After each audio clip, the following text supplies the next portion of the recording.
وہ پرچکر والے افراد جو اندرون سفر کا ارادہ کر رہے ہیں، اس بارے میں سوچ رہے تھے، یہ عشرہ ان کے سفر کے لیے جانے کے لیے بہت اچھا وقت ہے، اور جس مقصد کے لیے، جن معاملات کو حل کرنے کے لیے سفر کریں گے، اس میں بھی خاطر خواہ کامیابی ملے گی۔ ان دنوں میں آپ کے اپنے چھوٹے بہن بھائیوں کے ساتھ اچھے تعلقات استوار ہوں گے۔ اس کے علاوہ یہ عشرہ ان سے وابستہ کام کے بھی حل کو ظاہر کر رہا ہے۔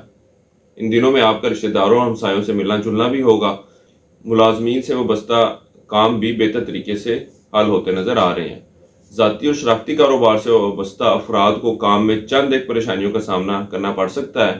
ان دنوں میں آپ کا رجحان مذہب اور مذہبی معاملات کی طرف کچھ کم رہے گا۔ بیرون ملک سفر کی کوشش کر رہے ہیں تو اس دوران آپ کو کامیابی ملتی نظر نہیں آتی۔ یہ سفر چاہے آپ امیگریشن کے لیے اپلائی کر رہے ہو، تعلیم کے حوالے سے جانا چاہتے ہیں یا روزگار کے سلسلے میں، ان دنوں میں ان معاملات کی کوئی خاص پیش رفت ہوتی نظر نہیں آتی۔